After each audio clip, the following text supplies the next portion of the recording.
la jouissance du bien, on peut aussi faire ça en Thaïlande. C'est-à-dire que sur le titre de propriété, je suis l'usufruitier jusqu'à mon décès. C'est légal et c'est respecté. Je suis marié avec une fille de la province de Kalasine. J'ai acheté ici, pas trop loin de sa famille, mais je n'ai pas voulu être dans le village de sa famille pour des questions de personnel, donc d'être bien chez soi et de ne pas être dérangé, pas tout le temps par la belle famille et des choses comme ça. J'ai voulu faire un petit break pendant les vacances de Noël avec un ami qui était déjà venu en Thaïlande. Il m'a dit viens avec moi en vacances pendant 5 semaines, ça va te faire du bien avant d'entamer ton stage de 3 ans d'expert comptable et tout ça, de rentrer dans la vérité. Voilà, donc les 5 semaines ont complètement changé ma vision du monde, je vais dire, ou de ce que je voulais faire dans la vie. J'ai pris de plein fouet la beauté de l'Asie, la liberté de l'Asie, les plaisirs de l'Asie, tout ça. J'ai pas fini mes études. Alors on n'a pas fait la pétanque, mais par contre, on prend le pastis. Allez, chill.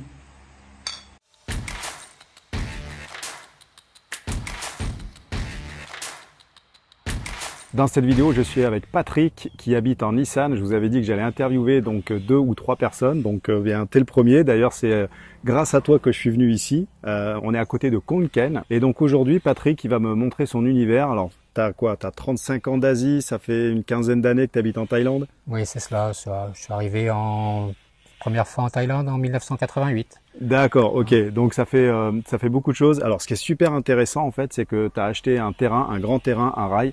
Tu as construit une maison toi-même. Enfin, quand je dis toi-même, c'est toi qui l'as pensé et tu as fait travailler des architectes et des entrepreneurs du coin. Tu vas nous montrer un petit peu ta maison, hein. Tu étais ok pour que je filme l'intérieur? Oui, c'est ça, avec grand plaisir. C'est ça qui est intéressant parce que bien souvent on est habitué aux condos ou aux villas sur Phuket, Koh Samui. Là, on est carrément dans la province d'Isan. C'est la province qui s'appelle de Kalasine. De Kalasine. Nous sommes dans un petit district, dans un petit village de la province de Kalasine. Nous sommes vraiment au cœur de l'Isan. Bah écoute, donc là on est juste devant chez toi. Il y a le portail, il y a ta voiture, ta moto. Voilà, c'est cela. Tu me remontreras ta moto tout à l'heure. Ça peut même peut-être intéresser les abonnés parce que quand tu es en Isan, oui, se balader en moto, c'est super. C'est super, ouais. C'est un plaisir, c'est une liberté qu'on peut se permettre ici en Isan. C'est-à-dire qu'il n'y a pas beaucoup de circulation, il n'y a pas de, on peut être au milieu des rizières, il n'y a pas de, c'est un vrai régal de se balader en moto ou en scooter même. Ouais. D'accord. Alors, tu me disais tout à l'heure, quand tu as acheté ton terrain, il est comme le terrain qu'il y a derrière. Voilà. Derrière moi, là. Voilà, c'est ça. C'est-à-dire tout en friche. C'était tout en friche. C'était une petite forêt avec des arbustes, des bambous, sans maison. Parce que là, le terrain à côté, c'était une maison qui a déjà été construite, typique. En fin de compte, on voit ici une maison typique des villages de l'Isan, c'est-à-dire une maison en bois sur pilotis avec le bas qui est tout ouvert et qui sert un peu de salon cuisine ou de pièce à vivre où les animaux aussi peuvent se balader. Et puis voilà, donc mais mon terrain à moi était plus ou moins comme vous voyez au fond là. C'est des grands bambous et des arbustes qu'il y avait avant qui étaient au niveau du lac réservoir qui est en face là, donc qui était assez bas. Et donc moi j'ai commencé par défricher mon terrain et remblayer pendant un mois pour réélever le terrain de 2 à 3 mètres, ce qui correspond à peu près à 700 camions de terre. D'accord. Pour surélever le terrain sur à peu près 1000 mètres carrés. Ok. Et donc là, on est donc devant une autre entrée de ta maison que tu as appelée donc Isan Nicolas. Non, ça c'est le nom de... voilà, ma maison s'appelle, je lui ai donné un nom qui s'appelle Sala Nicolas. Stop. Hop. Donc j'ai donné un nom à ma propriété, Sala Nicolas, mon nom de famille Nicolas, et Sala qui correspond dans le langage un peu historique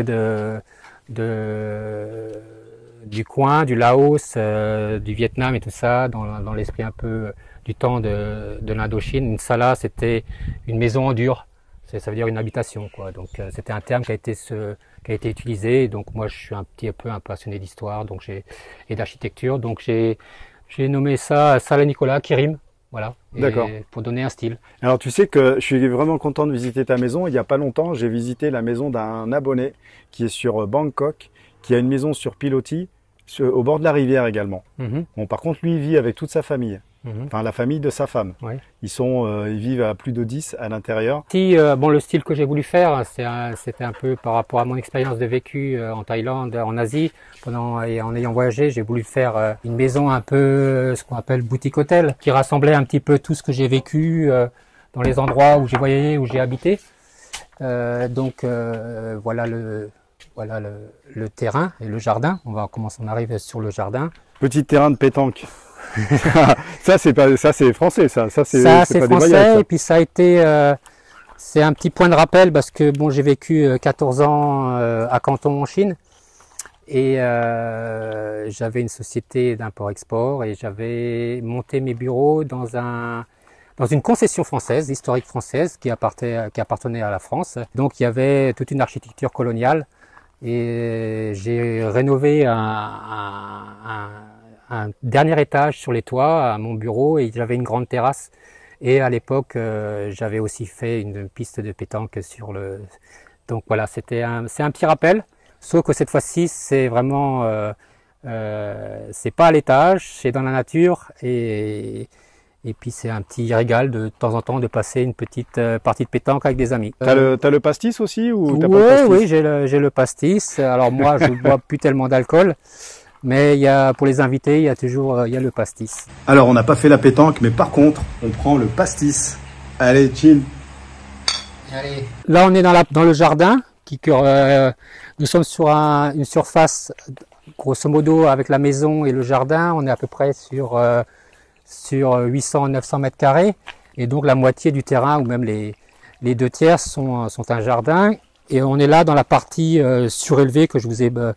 Donc le terrain est surélevé et si on regarde par là, on aperçoit le lac réservoir qui était où on était avant, où le terrain était au même niveau. Donc c'est un lac réservoir qui donne un style un peu Camargue parce qu'on se retrouve avec des roseaux.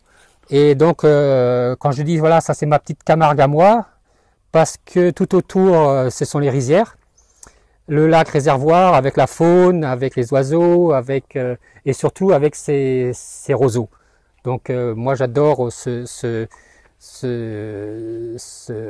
contraste de couleurs entre l'eau, le vert et le village aussi. Donc voilà, je suis pas complètement sur le lac.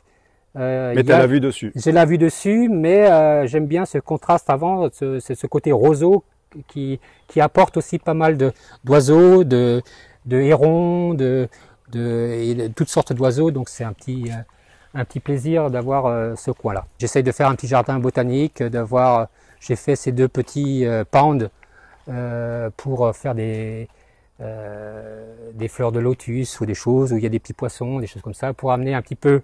C'est ce qu'on appelle un peu de côté en Asie, surtout du côté chinois, là où j'ai beaucoup vécu, c'est ce qu'on appelle le feng shui. On va aller visiter l'intérieur maintenant, t'es OK? Oui, c'est ça. Oui. Voilà, et puis pendant la visite, tu vas m'expliquer combien de temps tu as mis justement pour achever ce projet, la construction, et si tu es OK, j'aimerais bien savoir, parce que c'est toujours intéressant de savoir combien ça t'a coûté.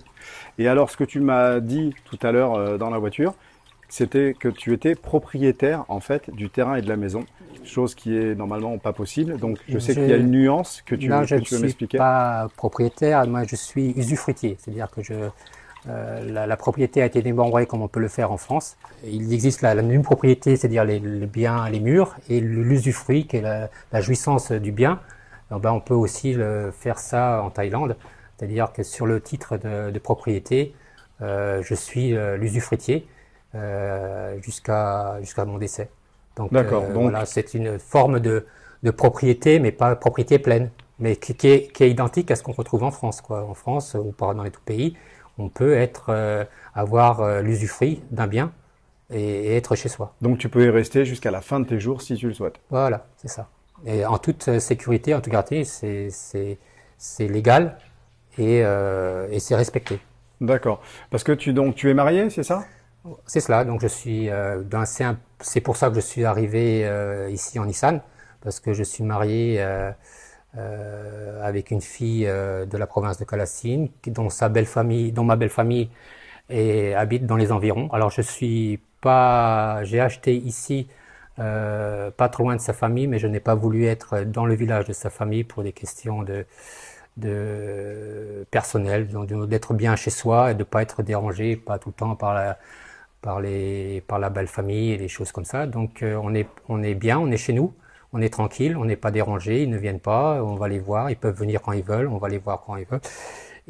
Mais le choix s'est arrêté surtout par l'endroit, parce que je voulais vraiment avoir un terrain donnant sur le lac. Je voulais pas m'installer dans le village. J'avais un projet depuis bien plus longtemps de faire un sorte de éco-resort ou d'être dans la nature. Et voilà, donc être hors du village, c'était une condition sine qua non. Et comme j'ai découvert ce lac réservoir, j'ai dit ouais, ben c'est parfait.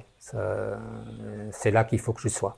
D'accord. Je vois que, alors tout à l'heure j'ai vu des chiens, là je vois que vous avez des chats aussi également, c'est ça? C'est ça. Donc ce qui est agréable aussi en Nissan et dans vivre en campagne, dans la campagne, c'est de pouvoir avoir des animaux. Donc moi c'était aussi une des conditions, un avantage, du moins j'ai 2 chiens et j'ai 7 chats maintenant.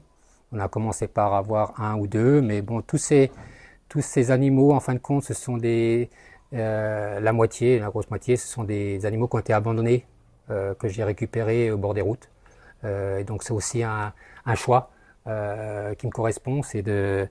Par exemple là, ça c'est Pacha, qu'on a récupéré il y a 3-4 mois. C'était un petit chaton tout frileux et puis maintenant il a une petite bedaine. Il est bien, il est bien ici. Et voici, ça c'est Kiki qui est né ici dans la maison. Alors lui, voilà, il y en a 4 qui sont nés dans la maison. Il y en a 3 qu'on a récupérés qui sont encore là, mais on en avait récupéré une demi-douze autres. Il y en a qui sont morts, il y en a qui sont disparus, voilà, dans la nature. Ils ont chacun leur gamelle, j'ai vu. Et voilà, c'est ça. Alors, dans mon esprit, dans la maison idéale que je voulais faire, j'ai toujours aimé vivre à l'extérieur, donc je voulais que le rez-de-chaussée soit le plus ouvert possible pour avoir un sentiment de liberté aussi, puis mais bon aussi d'être aéré, d'avoir une belle vue aussi, de ne pas être enfermé, aussi de pas pouvoir aussi mettre tout le temps de l'air conditionné. Donc voilà. Une belle vue sur le jardin. Une belle vue sur le jardin avec une baie vitrée. Donc j'ai différents endroits, l'endroit où en fonction de la journée où je peux me poser. Donc là c'est plus le matin, je viens là, je me lève, j'ai la vue, j'ai mon petit déjeuner là. Sur cette petite table. Là, il y a il y a là une grosse cuisine, qui est la cuisine. Ah oui, en effet, ouais. Ce qui est la cuisine occidentale, je vais dire, western. Alors qu'on a aussi une petite cuisine comme ma femme pour style thaïlandaise, pour les cuisines thaïlandaises qui sont très odorantes. Donc, on préfère les faire à l'extérieur. Donc là, c'est l'autre partie qui est plus le salon, un petit bar. Et puis de la déco un peu que j'ai à droite et à gauche. Voilà, ça c'est ma petite collection d'enseignes, des vieilles anciennes Air France. Voilà, donc là avec un autre petit salon extérieur qui donne sur le jardin. Tu vas me montrer l'étage maintenant? Voilà. L'autre concept de la maison, moi je voulais absolument avoir une maison sur 2 étages avec une vue sur le lac, quoi. Donc une belle vue sur le lac. Même si des fois ça m'a été déconseillé parce qu'on m'a dit voilà, monter, descendre, quand tu seras vieux, ça va être difficile. Bon, c'est un fait, mais bon, moi je préfère quand même vivre le moment présent et puis monter 5-6 fois par jour, ça me fera un petit peu d'exercice. Donc voilà, mais le plaisir est d'avoir cette vue. Je me suis fait mon salon qui est un peu mon historique en Asie, mon petit musée par rapport à tout ce que j'ai fait depuis 35 ans ou où j'ai habité. Bon, il y a des passages, bon, c'est principalement chinois ici. Il y a un petit côté où j'ai visité des zones en Asie. Bon, j'ai passé quelques temps à visiter au Tibet, donc j'ai acheté des choses au Tibet. J'ai passé des moments aussi dans le nord de la Chine, donc il y a des choses avec des styles immobiliers qui sont des souvenirs. Du nord de la Chine, il y a une partie aussi un petit peu balinéaise. J'ai aussi, par exemple, ça c'est mon petit bureau. Petit, il est quand même assez grand. C'était mon bureau à Canton de ma société que j'avais fait sur mesure. La sueur de mon travail, que de 14 ans de dur labeur en Chine dans l'import-export, se matérialise dans mon souvenir ici sur ce bureau où j'ai travaillé, j'avais le téléphone, le fax, être disponible 24 heures sur 24 avec le décalage horaire pour les clients. Donc voilà, ça me rappelle un petit peu cette époque qui était une aventure extraordinaire, mais qui a été très usante et très fatigante. Mais si je voilà, en fin de compte, des fois je rigole, mais je dis voilà, ce bureau, c'est un peu l'origine de tout ça. Alors juste avant de te poser des questions au niveau personnel, pourquoi tu as quitté la France, etc. J'ai oublié de te poser la question, combien ça t'a coûté en fait pour acheter le terrain, construire et finalement voilà, avoir tout fini 100%. Alors la première étape, bon, c'est bien sûr l'achat du terrain. Nous sommes vraiment à la campagne. En Nissan déjà, c'est pas les prix qu'on retrouve dans le reste de la Thaïlande. Donc on est dans les zones entre 200 250 000 bahts. 5-6 000 euros. 5-6 000 euros. Le prix du terrain. Le prix du terrain, alors j'ai payé un petit peu plus parce que il est hors de question que les villageois fassent un prix thaï à un étranger, même en ayant épousé une fille de la province et tout ça. Donc voilà, j'ai payé un peu plus que ça. T'as payé quoi, 10 000? Voilà, j'ai payé grosso modo 10 000. D'accord. Donc j'ai acheté le terrain en 2020 et j'ai commencé en mars-avril 2021 le projet. Mon rêve à moi, c'était de faire une maison sur pilotis, c'est-à-dire d'esprit local Isan, d'utiliser de la main-d'œuvre Isan, de maisons en bois, un peu naturelles, de vivre dans la nature, avoir des bâtiments, une maison entre guillemets passive, je veux dire, ou agréable à vivre, aérée. Et donc l'étage est en bois. Tout autour, il y a plein de petits charpentiers qui construisent des mobil-homes en bois. C'est la grande tendance en ce moment ici en Isan, c'est-à-dire que soit c'est un mobil-home, un petit mobil-home que les paysans font construire pour quand ils sont la majeure partie de la journée dans les rizières. Donc c'est les plus riches qui construisent un petit mobil-home sympa où ils passent la journée là-bas et ils rentrent au village le soir. Ou soit maintenant, c'est même très vite tendance, dire que comme les villages sont très surpeuplés ou c'est un peu sale, ou c'est un peu, il y a plus de tranquillité, il y a du bruit, il y a des choses. Alors maintenant, les paysans qui sont un peu plus fortunés construire sur leur rizière des mobil-homes plus grands, qui sont vraiment des maisons soit en plein pied, ou soit, mais c'est toujours construit par des petits artisans autour qui construisent ces chalets et qui les livrent sur un camion avec une grue. Ils arrivent et ils posent. J'aurais dit, est-ce que vous pouvez venir faire cette maison sur mon terrain? Alors c'était pas trop chaud au départ parce que eux c'était justement des fabricants de mobil-homes. Et éventuellement de venir à la grue, de le poser sur les pilotis.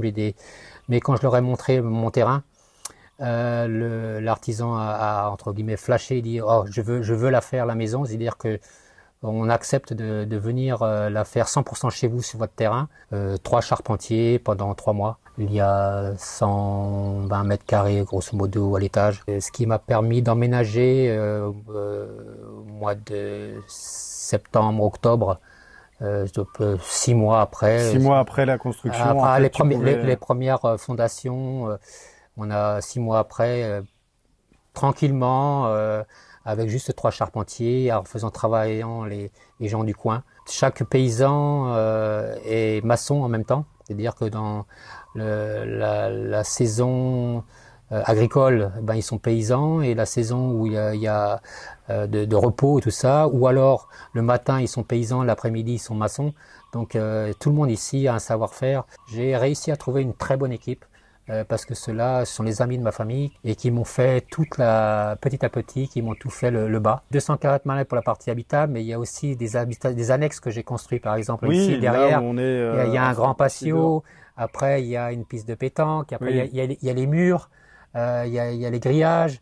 il y a beaucoup de travaux de construction, de Oui, maçonnerie. le garage, Le garage qu'on et a tout vu, ça. Donc, incluant même toute la donc, végétation, tous les arbres que tu as plantés. une propriété qui fait 1600 mètres carrés, je dois avoir, comme j'ai dit, en construction habitable, j'ai 240 ou 250 mètres carrés. Plus 150 et mètres plus carrés 150 mètres d'annexes, des choses comme ça, où je devrais être aux environs de 150 000 euros à 170 000 euros dans cette zone-là. 150 ou 250? Non, 150. 150, 170 000 euros pour avoir cette propriété en face du lac. C'est plus l'Issan d'il y a 20-30 ans. C'est ce que j'essaie aussi de montrer, on va en parler plus tard, c'est un peu la nouvelle. Donc, tout est réalisable facilement, dans un délai rapide. Voilà, je me lève le matin, j'ai décidé d'aller acheter du carrelage et de le poser. Et ben, sur 200 mètres carrés de carrelage, c'est réglé en 3 jours ou en 4 jours. Achat, chercher Ah oui, ça veut dire qu'en plus, ils ont du stock. Nous, on se bat en France. Ils ont du pour stock, avoir mais stock, il y a aussi quelqu'un, j'ai dit, va voir le carreleur. Pour te le poser. Il n'y a pas de délai d'attente, il n'y a pas de truc. Voilà, tout ça est raisonnable, quoi. Donc, c'est dire que le sur-mesure ici devient très facile. Donc, en fait, pourquoi tu as quitté la France et tu as choisi de venir ici en Thaïlande? Il y a presque il y a plus de 35 ans où j'ai quitté la France la première fois au milieu de mes études, où je voulais devenir expert comptable. Donc, et après une licence réussie, j'ai voulu faire un petit break pendant les vacances de Noël avec un ami qui était déjà venu en Thaïlande. Et il m'a dit, viens avec moi en vacances pendant 5 semaines, ça va te faire du bien avant d'entamer ton stage de 3 ans d'expert comptable et tout ça, de rentrer dans la vie. Voilà. Donc, les 5 semaines m'ont complètement changé ma vision du monde, je vais dire, ou de ce que je voulais faire dans la vie. En fin de compte, voilà, j'ai pris de plein fouet la beauté de l'Asie, la liberté de l'Asie, les plaisirs de l'Asie, tout ça. Et donc, j'ai pas fini mes études et j'ai commencé d'abord avec un projet comme tout le monde avait, les personnes que j'avais rencontrées en Thaïlande. Beaucoup de routards faisaient 6 mois en Thaïlande et si ce n'est plus. Donc j'ai fait de l'intérim, j'ai économisé pour pouvoir repartir avec un autre copain. On est parti la première fois 6 mois, on l'a fait 3 fois. Au bout de 3 fois, je me suis dit que c'était plus possible de rentrer, de refaire de l'intérim. Et j'ai essayé de trouver une solution pour rester. Mais bon, la Thaïlande, l'Asie du Sud-Est, c'est pas des zones de travail. Donc je suis allé sur Taïwan pour essayer avec ma valise en carton, comme on dit à l'époque, pour essayer de rester. Donc j'ai réussi à y rester 3 ans. J'ai appris un métier dans l'export-export qui rejoignait un petit peu ce que j'avais appris à l'école quand même. Hein. Et au lieu de travailler pour quelqu'un, j'ai monté ma société en Chine. Et voilà, donc j'y suis resté 14 ans. J'ai pu m'épanouir professionnellement par la suite aussi, mais au départ en tant que voyageur, en tant que découverte de la vie, de la liberté qu'on peut avoir en Thaïlande, qu'on peut avoir en Asie, mais qu'on peut pas avoir chez nous. Quitter la Chine, je suis venu me baser en Thaïlande, mais j'avais des vues plus ou moins pour installer plus au Laos. J'y suis resté presque 2 ans, mais finalement j'ai opté pour la Thaïlande qui offrait beaucoup plus d'avantages. C'est ouvert 24 heures sur 24, il y a plus de liberté, il y a plus d'accès aux nécessités, aux commodités de la vie courante, des choses, l'accès à la propriété aussi, les conditions de visa, de travail, tout ça. Le Laos était très enrichissant, très tentant, mais très galère aussi. J'ai choisi la Thaïlande, je me suis installé sur Bangkok, qui me servait aussi de base. J'ai recommencé à faire des voyages. Le destin m'a fait rencontrer ma future épouse, qui est de l'Isan, qui est de la région de Kalassin. Un autre coup du destin, parce que je suis venu plusieurs fois en Isan, j'ai dit bon, Isan c'est un peu le Laos aussi, c'est entre la Thaïlande et le Laos, donc c'est très calme, c'est très rural, c'est très truc. Je dis bon, je vais un peu m'ennuyer ici, donc ça va pas être possible. Et puis de fil en aiguille, l'idée a fait son chemin, mais ça a été Le déclic a été un petit peu, je vais dire, involontaire. Le Covid est arrivé en 2020. Vivre dans les grandes capitales avec, tout le monde connaît le stress, les confinements et tout ça. J'ai dit bon, là, il est hors de question de rester dans un condo. Donc, on est venu se réfugier entre guillemets ici en Nissan. Et on y est resté quelques mois. Et puis voilà, la réalité a fait que allez hop, on ne sait pas combien de temps ça va durer, mais allez hop, on fait un choix, on achète un terrain, on le laisse se reposer, comme voilà, on verra bien quand est-ce qu'on construira.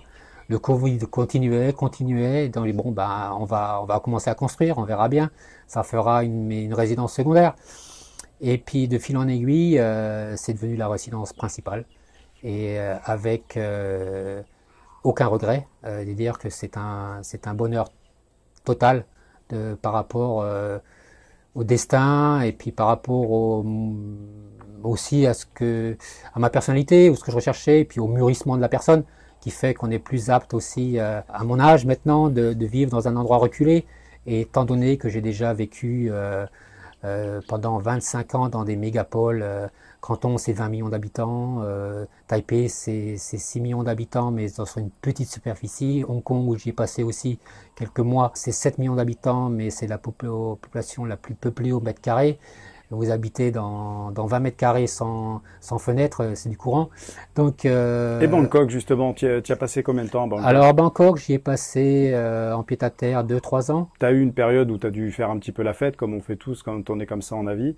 Et maintenant, tu apprécies justement ce calme que tu peux trouver en Nissan. Enfin, ça fait déjà plusieurs années. Hein. Tu m'as dit que ça t'avait vraiment même transformé au niveau personnel. C'est le chemin de la vie, en fin de compte. Je veux dire, j'ai eu la chance de faire beaucoup de choses en Asie, que ce soit professionnel, que ce soit voyage, que ce soit découverte ou fête. Voilà, une fois que c'est fait, c'est coché. Donc ça, c'est. Ouais, enfin, il y en a qu'on voit encore à 60 ans. Vouloir toujours faire la fête. Hein. Oui, mais bon, chacun fait comme il a envie. Moi, j'ai eu un appel de la nature aussi. C'est peut-être pour ça aussi que je voulais d'abord aller au Laos. Hein. Mais c'était pas, le timing n'était pas bon encore. Mais le timing Covid et tout ça et développement personnel ou mature, voilà, où j'avais vraiment un besoin d'être dans la nature, dans l'espace et de redécouvrir ce que j'appelle toujours de remettre un peu à l'heure l'horloge biologique. Voilà, bon, ici, on se lève au lever de soleil. On se couche principalement à la tombée de la nuit ou après la nuit, donc on fait ce qui nous amène une certaine quiétude. Où ça améliore aussi beaucoup le mental, ça améliore l'art de vivre, ça améliore voilà. T'es plus connecté en fait à la nature et au final à toi-même. À toi-même. Donc en fin de compte, c'est une redécouverte, mais c'est de soi-même ou c'est une possibilité de se découvrir soi-même sans être perturbé par les distractions. Du moins, le mode de vie occidental est une perpétuelle distraction. La recherche du travail, la recherche de l'argent, la recherche des loisirs, des activités, des choses. En fin de compte, consommation, on va sans arrêt chercher quelque chose qui n'est pas naturel en fin de compte. Donc le timing, le destin est bon et me correspond à moi aujourd'hui. Mais c'est pas non plus, je vais pas être représentant de Nissan. De dire venez, c'est bien pour certaines personnes, c'est pas bien pour d'autres. Aujourd'hui, j'apprécie Nissan et Nissan me le rend bien, me permet justement de passer encore des étapes dans ma vie. Et je pense que voilà, j'ai maintenant construit en dur, je suis là et je pense que quand je parle toujours, je dis voilà, j'ai 57 ans, je suis dans la 3e phase de ma vie, qui est plus ou moins la dernière. Voilà, donc je suis dans le dernier tiers. Voilà, mais le dernier tiers, il va être là et on va essayer de vivre une autre vie. La Thaïlande et Nissan m'a permis d'arrêter le travail avant, parce que le coût de la vie en Nissan et le coût de la vie en Thaïlande, c'est pas le coût de la vie ici qu'à Bangkok, par exemple. Qu'à Bangkok, mais bon, c'est pas non plus la France. Voilà, bon, moi, j'ai appris aussi. Nissan me permet aussi d'apprendre à vivre humblement et de peu, tout en étant sans se serrer la ceinture. J'ai pas besoin d'avoir des beaux vêtements, j'ai pas besoin d'avoir une très belle voiture, j'ai pas besoin d'avoir une belle montre, j'ai pas besoin de signes ostentatoires, j'ai pas de truc. De tout ça ici, voilà, mon plaisir c'est d'être en short, en tongs, de faire du vélo, de mettre avec mes animaux, avec la nature. Patrick, je te remercie de m'avoir fait visiter ta maison, de m'avoir montré ton univers. Grâce à toi, j'ai découvert Konken. Konken, c'est une ville en Nissan. Ici, on est à 95 km de Konken, c'est ça? C'est cela, oui. Hein? Et puis, ben voilà, comme ça, à vous les abonnés, ça vous aura fait découvrir un autre endroit que ceux qui sont connus, même s'ils sont magnifiques, hein, Koh Samui, Phuket, Pattaya, enfin bref, hein, j'en passe, et Bangkok, parce que j'habite à Bangkok. Donc vous voyez plus souvent Bangkok sur ma chaîne, vous voyez plus souvent des abonnés qui habitent, ou des abonnés, des interviewés qui habitent à Bangkok. Et bien là, au moins, on a pu découvrir Patrick, qui a 57 ans, qui est tombé amoureux de l'Asie il y a des années, et qui choisit maintenant de finir sa dernière vie, parce que c'est ça, c'est la troisième vie, hein, comme voilà, tu disais, tu as une troisième vie, ici à Konken, avec la maison, ta maison derrière en arrière-plan. Et ce sera sûrement, grâce à Nissan, la vie une des plus intéressantes aussi. Je vais pas me plaindre sur les deux premières, mais celle-là, elle sera beaucoup plus enrichissante. Mais elle sera beaucoup plus personnelle. Profonde, personnelle, et aboutie. Aboutie, je veux dire, voilà. Donc, on va concrétiser un petit peu les choses de la vie, je veux dire, se connaître soi-même. Je vous dis à bientôt dans la prochaine vidéo. Si vous n'êtes toujours pas abonné, pensez à vous abonner, comme ça vous ne raterez pas les prochaines vidéos. Mettez-moi un petit like, un petit commentaire, ça fait toujours plaisir. À bientôt, ciao ciao. Allez, au revoir.